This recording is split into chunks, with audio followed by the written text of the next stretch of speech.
يا مساء الأنوار على كل الحبايب اللي منورينا. وصلوا على النبي في سيركم، ويلا بينا نغطس في بحر الأحداث اللي ما بتخلصش. نرجع بقى لمطرح ما وقفنا الحلقة اللي فاتت، والمنظر اللي يسد النفس. الحادثة اللي عملها فرمان بذكائه الخارق، ولبس فيها بورتشين ودجلة في الحيط. بنشوف أركان وهو قاعد في نص الأرض، وحاضن دجلة، وكأنه حاضن حتة من روحه، وعمال يخبط على وشها ويحاول يفوقها بكل الطرق. وفي الناحية التانية، يا عيني يا بورتشين، محبوسة جوه العربية بتنازع وبتطلع في الروح، وأركان مش دريان بيها خالص. كل همه دجلة ترجع تنطق. أخيرا دجلة فتحت عينيها وفاقت. بس الصدمة فين؟ الصدمة في بورتشين اللي غابت عن الوعي تماما. أما فرمان بقى، فقام نفض الهدوم وخرج من عربيته، وبدل ما يصعب عليه حال دجلة والدم اللي سايح، لقيناه متضايق من نفسه. ده خايف الست دجلة يجرى لها حاجة وتجيب له مصيبة وتودي رقبته في حبل المشنقة. جدع يا أخ، فرمان طول عمرك واطي. أول ما دجلة نطق اسمها، أركان سابها وقام زي الأسد عشان يفرم فرمان ويطلع القديم والجديد عليه. بس فرمان طلع عجبا مما نتخيل، وراح رافع عليه السلاح. وقبل ما الدنيا تولع وأركان يتهور، دجلة صرخت بأعلى صوتها: بورتشي. أركان سمع الاسم من هنا وقلبه اتخطف. جري على العربية وطلع بورتشين اللي كانت في غيبوبة تامة. حاول يفوقها وبصعوبة فتحت عينيها وبصت له بصة تقطع القلب وقالت له: أنا عارفة إنك عمرك ما حبيتني، بس أنا حبيتك قوي، والنبي ما تنساني. فضلت تعيد وتزيد في الجملة دي كأنها بتودع الدنيا. وفجأة أغمى عليها تاني. دجلة طبعا انهارت من العياط وقعدت تلطم وتقول: كله بسببي، أنا اللي عملت فيها كده. وأركان المسكين مش عارف يلحقها هي ولا يفوق بورتشين، وفضل يهدي فيها ويقول لها: خلاص الإسعاف جاية يا دجلة. وفعلا الإسعاف وصلت وخدتهم. بس تعالوا بقى نشوف المصيبة اللي عند طارق. طارق باشا كان سايق عربيته في أمان الله. فجأة الموبايل نور بصور لأمه إيديجي وهي قاعدة مع فكرة. طارق أعصابه ثابت، والدنيا لفت بيه، وكاد يعمل حادثة تموته لو لقى إنه وقف في نص الطريق بالعافية. الناس طبعا ما صدقت، نزلت تشتم وتزعق عشان واقف وساد الطريق. بس قبل ما حد يلمسه، طارق جاتله نوبة قلبية فجائية ووقع في الأرض وجسمه كله بيتشنج. الناس خافت وطلبت له الإسعاف، بس قبل ما توصل كان فاق لوحده. قعدوا يقولوا له: يا ابني استنى الإسعاف، يا ابني أنت تعبان. رد عليهم بمنتهى القسوة، وقال لهم إنه كويس ومش محتاج حد. ولما سألوه: طب نكلم حد من أهلك يجي ياخدك؟ بص لهم بصة تموت وقال: أنا ماليش أهل. عندي جيفان اللي كان قلبه هيوقف وهو ماسك ابن إيلين الصغير بين إيديه، والواد قاطع النفس. بس يا سبحان الله، أخيرا الواد نطق وعيط، والروح ردت في نيلوفر. وإيلين اللي كانت هتموت من الرعب على ابنها، وقعدت تشكر في نيلوفر كأنها هي اللي وهبت لها الحياة من جديد. وفجأة زمارة الإسعاف اشتغلت وجت عشان تنقل إيلين المستشفى تلحق نفسها. ومن المستشفى نطينا لبيت أركان. الخبر نزل عليهم زي الصاعقة: بورتشين عملت حادثة. البيت كله اتقلب، والكل جري على المستشفى عشان يلحقوا البيت. أول ما وصلوا، أركان وقف قدامهم مش عارف ينطق بكلمة. بس دجلة بقلبها الأبيض دخلت وقالت لهم الحقيقة: بورتشين كانت معايا في العربية، وكانت بتحاول تنقذني من فرمان أخويا اللي كان بيطاردنا زي المجنون، وعشان كده سرعتنا زادت وعملنا الحادثة. أول ما فتوش قام بورتشين سمعت الكلمتين دول، مسكت في دجلة وهتكتها: بنتي هتموت بسببك، انت نحس ولازم تمشي من هنا. وطبعا الست إنجي ما كدبتش خبر، كملت الوصلة وقالت لأركان: دجلة دي هي الحرام اللي حل علينا، من يوم ما دخلت البيت ده والمركب ما بتعديش. بس أركان هنا كان راجل، وقف في وشهم ودافع عن دجلة، وقال لهم: هي ملهاش ذنب، وندى على قدير. وقالوا: خد دجلة وداوي جروحها يا قدير. ودجلة الغلبانة بدل ما تفكر في جروحها هي، قعدت تسأل قدير على جرح الرصاصة اللي في جسمه وتطمن عليه. قدير فضل يواسي فيها ويقول لها إنها بريئة من اللي حصل، بس هي كانت شايلة جبل فوق كتافها وبتقول له: أنا لازم أبعد عن أركان، مش عايزة حد يتأذي بسببي تاني. وفي عز المعمعة دي، الأخ فرمان وصل القصر وجري على جيفان يتمسكن له عشان يخبيه عنده. وجيفان من خوفه من أخوه وصف له يدخل منين ويستخبى فين. وطبعا دخل فرمان يستخبى زي الفار. نرجع بقى لولفر اللي لقى نيلوفر قدامه ونازل فيها تزييق وبهدلة. إيلين كانت هتموت والولد تعب بسببك. نيلوفر حاولت تدافع عن نفسها وتقول له إنها كانت بتساعد، بس هو مش سامع. وعشان يداري على شكه إنهم على علاقة ببعض كان هيتمد إيده عليها ويضربها. بس جيفان دخل في الوقت المناسب ووقف المهزلة دي وقاله لما تعرف هي عملت إيه هتشكرها. والمصيبة إن الخناقة دي كلها كانت بتتصور، وشكل الفضائح هتوصل للفضائيات والكل هيتفرج علينا. المهم دجلة كانت قاعدة تدعي لبورتشين من كل قلبها، وافتكرت اليوم الأسود اللي خسرت فيه أختها وهي صغيرة، وقالت يا رب بورتشين ما تعيش اللي أنا عشته وتعيش حياة سعيدة مع أركان. وطبعا أركان كان واقف وسمع كلامها اللي زي الشهد ده. خرجت دجلة تسأل أركان بورتشين عاملة إيه؟ طمنها وقالها إنها عملت العملية وهي بخير. ولما سألته عن ميعاد الفرح قالها الأسبوع الجاي إن شاء الله. دجلة اتنهدت وقالت الحمد لله عشان كل المشاكل دي تخلص ونرتاح.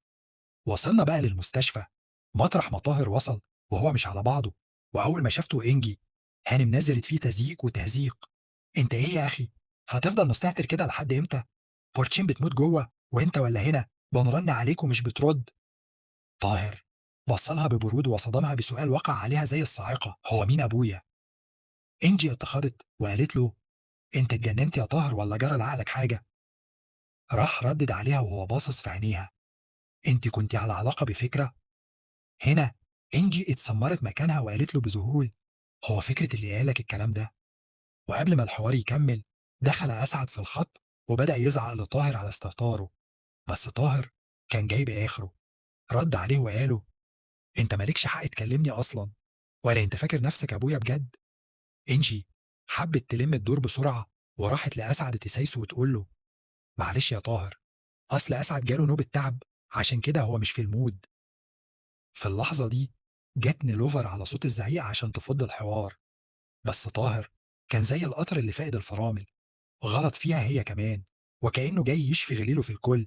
وشاف الدم اللي على ايدها فاستغرب. ونيلوفر عرفته إنها كانت بتولد إيلين. طاهر سخر منها بكلمات وجعت قلبها وكسر بخاطرها وعايرها بصداقتها وبحالها. وكلامه كان زي السكاكين اللي بتقطع في روحها، خصوصا إنها سمعت الكلام ده من أخوها. وفجأة قنبلة الموسم انفجرت في وش الكل. الأخبار انتشرت زي النار في الهشيم، وصور خناقة نيلوفر مع جوز إيلين مالية الدنيا.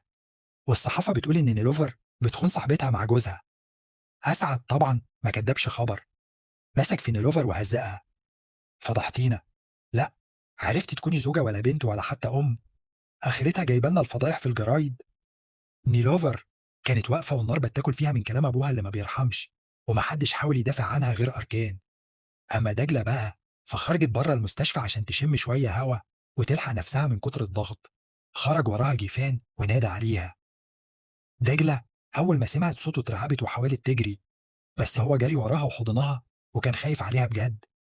هنا ظهر أركان وفصل بينهم وهدد جيفان وقاله بقولك إيه، أنت غصب عنك هتساعدنا نسلم فرمان للشرطة عشان دجلة ترفع عليه قضية، ولا هتلبس معاه وتتحبس زيه. جيفان هز راسه بالموافقة وهو باصص لدجلة بكثرة. وفعلا دجلة راحت مع أركان وقدمت البلاغ. والشرطي بدأ يسألها عن اللي حصل وعن حالة بورتشين، وعرف منه إنها في العناية المركزة وإن دجلة كمان اتأذت. دجلة أكدت إن فرمان هو السبب في كل ده. ولما الشرطي سألها لو حابة تضيف حاجة طلبت إنها تتكلم مع شرطية ست. الشرطية جت ودجلة طلبت من أركان يلف وشه الناحية التانية، وقامت وريت للشرطية ندبة كبيرة في بطنها وقالت لها بوجع الندبة دي من فرمان، هو اللي كان السبب في موت أختنا وإحنا صغيرين، وكان دايما بيضربنا ويعذبنا بالشكل ده، وأنا مش ندمانة أبدا إني ببلغ عنه دلوقتي. أركان بالصدفة شاف الندبة اللي في بطنها وقلبه اتعصر من الحزن عليها، واتأثر جدا بالمعاناة المرة اللي دجلة عاشتها طول السنين دي. نرجع بقى لجيفان اللي راح جري يبلغ فرمان باللي حصل، وقالوا إن دجلة وراحت رفعت عليه قضية رسمي في المركز. فرمان اللي كان مستخبي في المخزن بتاع قصر أركان زي الفار أول ما سمع الكلمتين دول النار شعللت في جيته، وقعد يتوعد لدجلة ويتحلف لها بشر مستطير. ربنا يستر من اللي جاي. في الناحية التانية أول ما دجلة عرفت إن بورتشين فاقت وخرجت من العناية، جريت عليها عشان تطمن عليها بقلبها الطيب. بورتشين أول ما شافت دجلة قدامها استأسدت وقعدت تفرك في إيدها، وكانت لسه رايحة تنادي أركانا عشان يطمن، بس بورتشين وقفتها وسألتها سؤال غريب: دجلة، هو أنا شكلي حلو؟ دجلة طمنتها وقالت لها زي القمر. بورتشين ما ارتاحتش وطلبت مراية عشان تتأكد بنفسها، ولما شافت وشها فكرت في الأول تداري الجروح بالمكياج عشان أركان يشوفها حلوة، بس فجأة الخبز اشتغل في دماغها وقالت: لا، خليهم باينين عشان أركان يشوفني كده ويتحرق دمه ويحس بالذنب طول عمره. وفعلا العيلة كلها دخلت تطمن، والست فتوش أم بورتشين كالعادة أول ما شافت دجلة كانت عايزة تاكلها بسنانها، وبورتشين قعدت تهدي فيها بالعافية. الست فتوش من غيرها كانت بتطرد إنجي وأسعد بره الأوضة، بس بورتشين زعقت فيها عشان تسكت. وهنا دجلة رمت الكلمة اللي الكل مستنيها: يا جماعة، أنا هطلق الأسبوع الجاي وهبعد عنكم خالص، وأركان هيتجوز بورتشين. أركان أكد على كلامها وهو متضايق ومهموم، أما بورتشين فجأة الجروح طابت والتعب راح وكانت هتطير من الفرحة.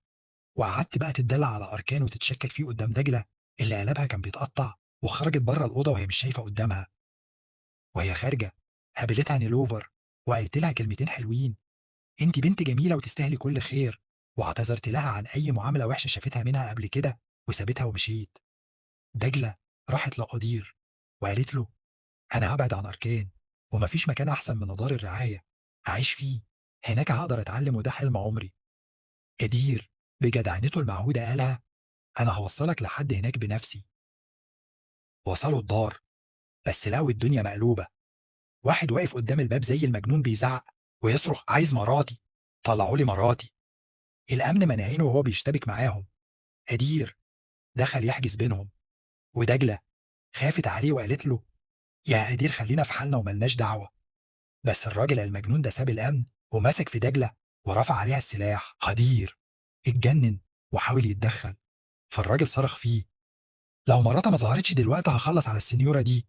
في اللحظة دي فريدة مسؤولة الدار خرجت تحاول تهدي اللعب، بس الراجل كان قافل دماغه: هاتوا مراتي يا أتبعها.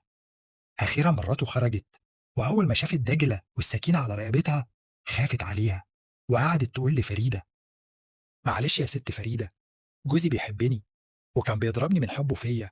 فريدة بصت لها بقرف وقالت لها: دمك لسه منشافش من ضربه يا والية، طالما انت عايزة تروحي للنار برجلك غوري مع السلامة.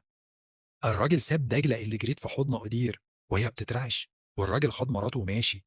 بس فريدة ما بردتش، راحت مدياله حطة عرقالة في رجله وقعته على الأرض ونزلت فيه ضرب.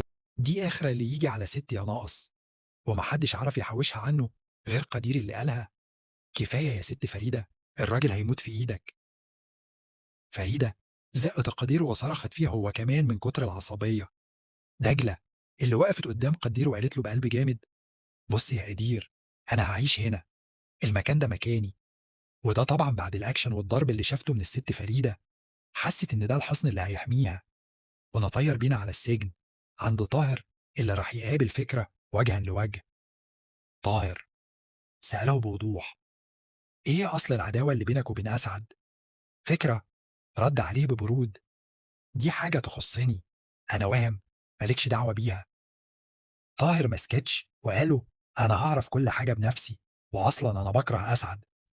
سابه ومشي، بس فكرة مكرش لمح المحامي بتاعه وبدأ يرتب لأوراقه الجاية.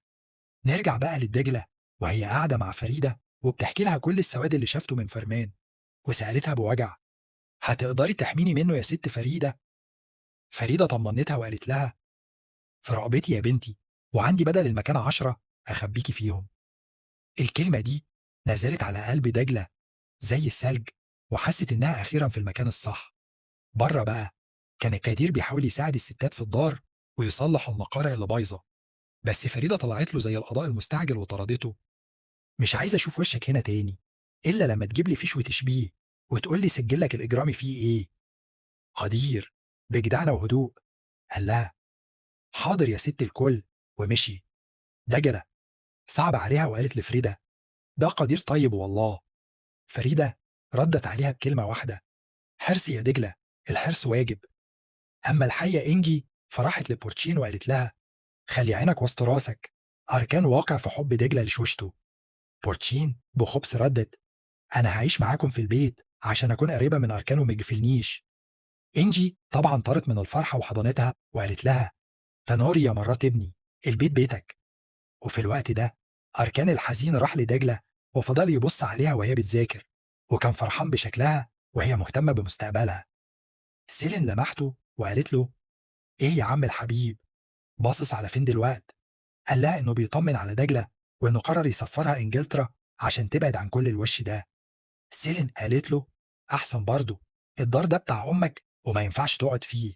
الست فريدة استأذنت وخرجت ودخل وراها أركان، وهو مش عارف يفتح الكلام مع دجلة إزاي. هو شايل همها وعاوز يسفرها إنجلترا عشان تبقى في أمان وبعيدة عن شر فرمان، بس خايف من رد فعلها. فجأة جات له فكرة ذكية، جاب مجسم للكرة الأرضية وقعد جنبها وبدأ يوريها الخريطة. بصي يا دجلة، دي اسطنبول اللي احنا فيها، ودي بقى إنجلترا، بلد جميلة وزي الفل وما تفرقش حاجة عن جمال تركيا.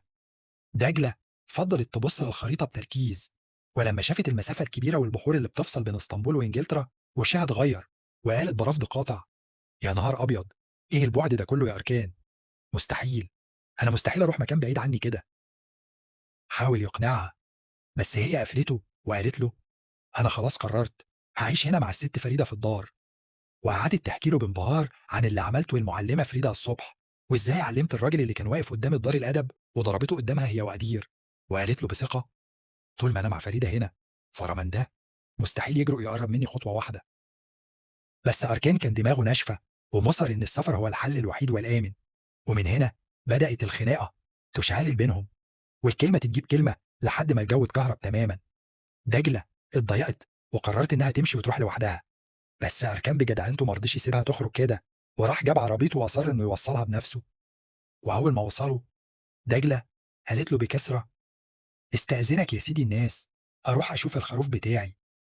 دخلت دجلة للخروف، حضنته وقعدت تحكي له كل اللي في قلبها وكأنه الدكتور النفسي بتاعها. حكيت له عن الدار وعن الجنينة الواسعة، وإنها هناك هتبقى في أمان ومحدش هيقدر يزعلها ولا يكسر بخاطرها تاني. وفي عز ما دجلة كانت بتفضفض للخروف الغلبان، ظهر لها بعبع الحكاية الأخ فرمان، وقف قدامها وبص لها بصه تخوف وقال لها: انت فاكرة بجد انك هتقدري تهربي مني؟ دجلة الرعب أكل قلبها وسابت الخروف وجريتي تحاول تخبيه جوه، بس فرمان كان أسرع منها، دخل ورا الخروف وشاله بين إيديه وبدأ يهددها بدم بارد: بصي بقى يا حلوة، قدامك لحد بالليل تدخلي أوضة أركان وتلمي لي كل الفلوس والساعات الغالية اللي عنده وتخرجي لي بيهم بره القصر، وإلا مش هرحمك. وقعد يحسس على الخروف بتهديد. دجلة انهارت وقالت له: خلاص سيبه، وأنا هعمل لك كل اللي أنت عاوزه. وفعلا دخلت دجلة أوضة الأركان وهي بتترعش، مدت إيدها وخدت الفلوس من محفظته وحطتها قدامها على الترابيزة وهي مترددة، وجت تمد إيدها تاخد ساعة من ساعاته الغالية، بس فجأة شريط ذكريات أسود مر قدام عينيها. افتكرت الست إنجي لما اتهمتها قبل كده إنها حرامية، وافتكرت وقفة أركان الراجل وهو بيدافع عنها ويقول: دجلة عمرها ما تعمل كده. حطت الساعة مكانها وقعدت في نص الأوضة تعيط بقهره. في اللحظة دي دخل أركان وشافها بالمنظر ده، جاري عليها وخدها في حضنه وهو بيحاول يهديها: مالك يا دجلة؟ إيه اللي حصل؟ ردت عليه وهي بتشهق من العياط: أنا مش حرامية يا أركان، والله العظيم ما حرامية، بس هو كان هيموت الخروف بتاعي. أركان استغرب وسألها: مين ده اللي هيموته؟ وحكيت له دجلة على كل التهديدات اللي عملها فرمان. ونروح لطاهر اللي كان قاعد قدام البيسين بيقلب في ورق الشركة وهو جايب آخره، وده طبعا بعد ما أسعد قفل له مكتبه في الشركة لما عرف إنه راح لفكرة في السجن. إنجي هانم قربت منه وبدأت رحلة التثبيت والتمثيل. يا ابني افهم، أنا بعدت عن فكرة ده من زمان قوي، أيام ما كنا شباب، وأنت ابن أسعد مش ابن حد تاني، هو فرمان اللي لابد في القصر وبيتجسس على الكل، كان واقف ورا الشجر بيسمع كل كلمة. طاهر بصلها بجمود وقال لها: أنا هعرف بنفسي أنا ابن مين. إنجي فضلت تحلف وتأكد إنها ما شافتش فكرة ولا خربت منه من ساعة ما كانت صغيرة، بس طاهر طلع لها القنبلة من جيبه، صورتها مع فكرة ومن وقت قريب جدا. إنجي اتصدمت والدم هرب من عروقها. وطاهر بدأ يضغط عليها ويقول لها إن اللاعب دلوقتي بقى على المكشوف، ولو ما جابتلوش الحقيقة كاملة الدنيا هتتهد فوق دماغ الكل. وسابها ودخل وهو قرفان، وإنجي قعدت تلطم على حظها. أما فرمان بقى فخرج بره القصر وهو لابد في الضلمة، مستني دجلة تخرج له بالفلوس والساعات زي ما طلب. وطلع السلاح بتاعه وقعد يلمعه وهو بيقول في سره: لو دجلة ما جابتش فلوس تملى العين هخلص عليها، هي والخروف بتاعها في خبطة واحدة. وفي اللحظة اللي كان فرمان فاكر فيها إنه ملك الدنيا وسيد القصر، ظهرت عساكر الدورية. الشرطة حصرت المكان من كل اتجاه زي ما يكونوا طالعين له من الأرض. فرمان حاول يفلفص ويدخل القصر يستخبى، بس أركان كان له بالمرصاد، مسكوا كتفه وسلمه تسليم أهالي للشرطة. ودجلة واقفة بعيد، عينيها بتلمع وهي شايفة الكابوس اللي كان كاتم على نفسها وهو بيترحل في البوكس. أركان راح لها وطبطب عليها وقالها: خلاص يا دجلة، من اللحظة دي مفيش خوف، وكل اللي جاي هيبقى أحسن. وتاني يوم الشمس طلعت ودجلة حست إنها مولودة من جديد. كانت قاعدة في منتهى السعادة بتعمل جاكيت صوف برواقة ونازلة فيه غزل وحب. دخل عليها أركان وشاف الابتسامة منورة وشها، فقالها: يا رب دايما المود رايق كده. ردت عليه بكل ثقة: طبعا طول ما فرمان بعيد وعورا القضبان الدنيا هتبقى فل. وبعدين فتحت معاه موضوع الطلاق اللي خلاص ما بقاش عليه غير أيام. أركان لمح الشنطة اللي دجلة بدأت تلم فيها هدومها، فقلبه انقبض وسألها بتعجب. قالت له: خلاص يا أركان، الأسبوع هيجري ولازم أكون جاهزة. أركان حاول تاني يفتح سيرة السفر لإنجلترا، بس هي كانت راكبة دماغها وقالت له: أنا هبقى مبسوطة هنا أكتر، دار فريدة هو مكاني، والست فريدة ب100 راجل وهتعرف تحميني. وحكت له بضحكة عن العلقة اللي الست فريدة اديتها للراجل قدام الدار. وفجأة دخلت النكدية بارتشين ومعاها الست إنجي. إنجي قالت لأركان بلهجة مفيش فيها نقاش: بارتشين هتقعد معانا هنا الفترة دي لحد ما تخف وترجع لصحته. وفعلا ساعدوها ودخلوها الأوضة، ودجلة واقفة بتتفرج. أركان خد إنجي على جنب وهو شايط: إيه اللي عملتيه ده يا أمي؟ ردت عليه بمنتهى البجاحة: ده الطبيعي يا ابني، بورتشين كمان أسبوعين هتبقى مراتك، يعني 15 يوم ودجلة تمشي وبورتشين تدخل مكانها. أركان حاول يفهمها إن طلاقه من دجلة ملوش أي علاقة بجوازه من بورتشين، وإن دي حاجة ودي حاجة. بس إنجي قفلت الموضوع وقالت له: لا يا حبيبي، الاتنين مربوطين ببعض، وجوازك من بورتشين بعد أسبوعين بالظبط. وبورتشين بقى ما كدبتش خبر، وأول ما لقت الفرصة بدأت التكييد في دجلة وتدلع على أركان قدام عينيها بكل قلة ذوق. نروح بقى للطاهر اللي هالشك واكل قلب. دخل أوضة أم إنجي من وراها وراح لفرشة الشعر بتاعتها، وخد منها شعرتين عشان يعمل تحليل الدي ان ايه ويقطع الشك باليقين. في اللحظة دي دخلت عليه إن جه عليه إنجي، فخبي الشعر بسرعة. سألته بخضة: بتعمل إيه هنا يا طاهر؟ قالها ببرود: جاي آخد البدلة لأسعد. حاولت إنجي تتكلم معاه وتكسب وده، بس هو صدها وقالها كلام زي السم: انت عمرك ما حبيتيني، ولا حد هنا بيحب حد، فمالوش لازمة الكلام. إنجي عينيها دمعت وقالت له: والله بحبك يا ابني، انت أغلى حاجة عندي في البيت ده. طاهر بصلها بصه كلها قسوة وقالها: لو هو ده الحب اللي تعرفيه فأنا مش عايزه. وفي عز ما الست إنجي قاعدة تلطم على حظها تليفونها رن، ورقم غريب. أول ما ردت جالها صوت البعبع فرمان من جوه السجن، وبكل بجاحة قالها: أنا سمعت كل حاجة يا ست هانم، وعرفت اللعبة اللي كنت عاملاها مع فكر زمان. وبقول لك إيه، لو ما خرجتنيش من السجن ده دلوقت هكر السبحة وأقول كل حاجة بالصوت والصورة. إنجي الصدمة لجمت لسانها، قفلت السكة وهي بتشد في شعرها من الرعب، وافتكرت في اللحظة دي لما كانت بتشد دجلة من شعرها. الدنيا دوارة يا ست. ونروح بقى لأركان ودجلة في ليلتهم الأخيرة. خرجوا يتعشوا مع بعض عشاء الوداع. دجلة كانت حزينة وبتقول له: ده آخر عشاء لينا يا أركان. الويتر قرب بالأكل، فدجلة طلبت يحط كل الأطباق قدامها هي. أركان استغرب وقالها: إيه يا بنتي، للدرجة دي جوعانة؟ ضحكت بوجع وقالت له: لا، بس سيبني أنضف لك السمك بإيدي لآخر مرة. وقعدوا ياكلوا ويفتكروا كل اللي مر عليهم، وكأنهم بيودعوا حتة من روحهم قبل يوم الطلاق. تاني يوم الصبح دجلة وهي خارجة من القصر وقفت تبص لكل ركن فيه. افتكرت الإهانة والضرب والمعاملة اللي توجع القلب اللي شافتها من أهل البيت ده. في اللحظة دي حلفت ميت يمين إنها لو خرجت مش هتعتب المكان ده تاني أبدا. قدير شافها وهي واقفة سرحانة راح ناكشها بكلامه عشان تضحك وتفك شوية، وبعدين رمى الكلمة اللي ولعت الدنيا: يا دجلة، هي السبب في كل اللي احنا فيه ده، هي اللي جابت اخواتك الاتنين فوق راسك وخربت الدنيا. أركان كان واقف وسمع القنبلة دي أول ما سمع إن إنجي هانم هي اللي ورا كل الكوارث دي. دمه غلى في عروقه واتعصب جدا من دجلة وأدير عشان خبوا عليه حاجة زي دي، وسابهم ومشي وهو مش شايف قدامه. وصلوا المحكمة ودجلة عمالة تحايل في أركان وتفهمه: يا أركان والله ما رضيت أقول لك عشان ما تخسرش أمك ولا تتوجع بسببها. بس أركان كان قافل تماما، وزعله من أمه كان أكبر من أي كلام.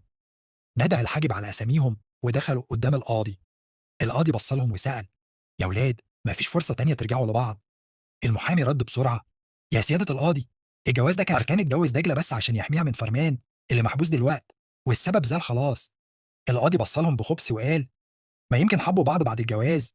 وسأل دجلة بوضوح: يا بنتي، في مشاعر جواكي الأركان عايزة تكملي معاه؟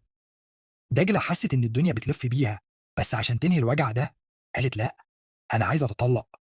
القاضي نقل عينه لأركان، وفي اللحظة دي أركان شريط ذكريات وكلام قدير وتآمر أمه وكلامها وهي بتقول دجلة الحرباية هتمشي مر قدام عينيه زي البرق. الغضب والوجع والحب كلهم اجتمعوا في قلبه، وفجأة وقف وصرخ بأعلى صوته: أنا مش هطلق دجلة يا سيادة القاضي. المحكمة كلها اتكهربت. دجلة عينيها برقت من الذهول، وأهل أركان الصدمة لجمت لسانهم ومحدش فاهم هو عمل كده ليه ولا إيه اللي ناوي عليه. وادي نهاية الجزء ده يا جماعة. لو عايزين تعرفوا إيه اللي هيحصل بعد كده، تابعونا وفعلوا الجرس عشان يوصلكم كل جديد.